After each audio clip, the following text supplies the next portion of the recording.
Oi, pessoal, tudo bem com vocês? A aula de hoje é a nossa aula de membrana plasmática, parte 1.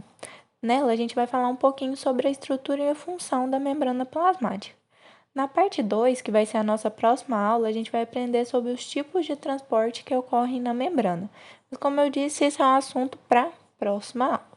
Para fazer essa aula, novamente, eu me baseei nas referências Microbiologia de Brock, 14ª edição, e Microbiologia de Tortora, 12ª edição. Então, vamos começar a nossa aula. A membrana plasmática nada mais é do que uma estrutura que circunda o citoplasma da célula e vai separar ele do meio externo. Quando ela é comprometida, a integridade celular ela vai ser perdida e a célula vai acabar morrendo. Ela vai ser composta, em sua maioria, por fosfolipídios e por proteínas. E no caso das bactérias, elas vão ser estruturas menos rígidas, porque elas não vão apresentar na sua composição os esteróis, com exceção do micoplasma, que por não possuir a parede celular, eles já possuem essa substância na membrana plasmática para poder dar essa maior rigidez. Mas vamos dar uma olhada mais especificamente nessa composição? A membrana plasmática, então, ela vai ser considerada como uma bicamada lipídica. Por quê? Porque ela vai ser composta por uma camada dupla de fosfolipídios. E, além disso, ela vai possuir algumas proteínas que vão estar associadas a essa bicamada lipídica. Focando primeiramente aí nos fosfolipídios. Eles são lipídios que apresentam uma cabeça polar hidrofílica, que vai ser composta de glicerol fosfato, e duas caudas apolares hidrofóbicas, que são compostas de ácidos graxos.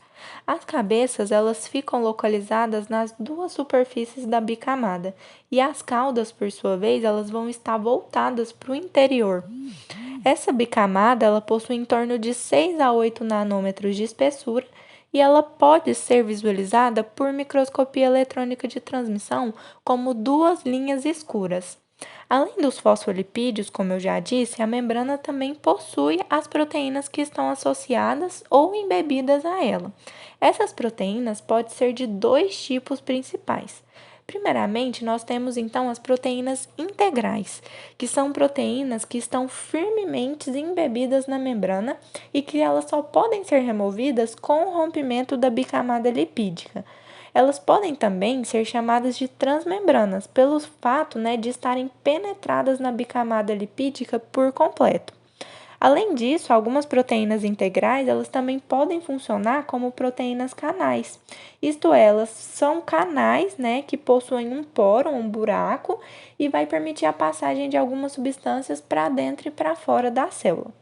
E o segundo tipo de proteínas, que podem ser encontradas na membrana, são as proteínas periféricas. Elas são consideradas como proteínas que não estão embebidas na membrana, mas sim elas vão estar associadas às superfícies ou interna ou externa da membrana. Elas vão funcionar como enzimas que catalisam reações químicas, como andaimes para suporte e também como mediadores das alterações na forma da membrana. Portanto, elas são proteínas que vão estar envolvidas em processos celulares muito importantes, como o metabolismo energético e também o transporte. Além disso, na membrana vai existir tanto lipídios como também proteínas que vão estar associados a carboidratos. Que esses lipídios e essas proteínas que estão associados a carboidratos, eles vão ser denominados de glicolipídios e glicoproteínas, respectivamente. E ambos, eles vão ajudar a proteger e a lubrificar a célula e vão estar envolvidos também nas interações que ocorrem entre célula e célula. Um fato interessante, é que os fosfolipídios e as proteínas, eles não são estáticos. Muito pelo contrário, eles conseguem se mover com uma certa liberdade aí na superfície da membrana. E esse mecanismo aí, desse fato dela ser fluida, é o nome que a gente dá de mosaico fluido, modelo do mosaico fluido. Agora que a gente já sabe sobre a sua estrutura, a gente vai ver um pouco sobre as suas funções. Bom, a principal função da membrana plasmática é a permeabilidade seletiva. Mas o que isso quer dizer? Isso quer dizer que a membrana plasmática ela funciona como uma barreira seletiva tanto para a entrada como para a saída de materiais na célula. Portanto, ela vai impedir esse extravasamento passivo de substâncias para dentro e para fora da célula. Mas é só essa a função dela? Claro que não. Ela também é importante na digestão de nutrientes e na produção de energia, porque ela possui enzimas que são capazes de catalisar reações químicas que vão degradar nutrientes e produzir ATP.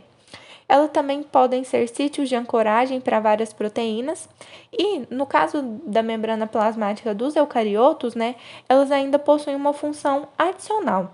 Nos procariotos, a membrana plasmática ela pode existir numa forma energeticamente carregada, na qual íons H+ são separados de íons OH-, e essa separação de cargas forma um estado energizado ali na membrana que a gente denomina de força protomotriz.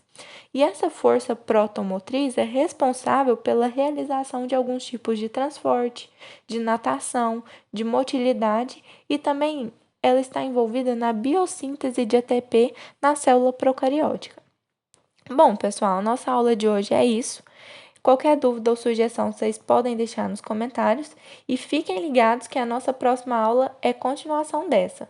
Não se esqueçam de se inscrever aqui no canal, deixar o seu like e ativar o sininho. Muito obrigada e até a próxima!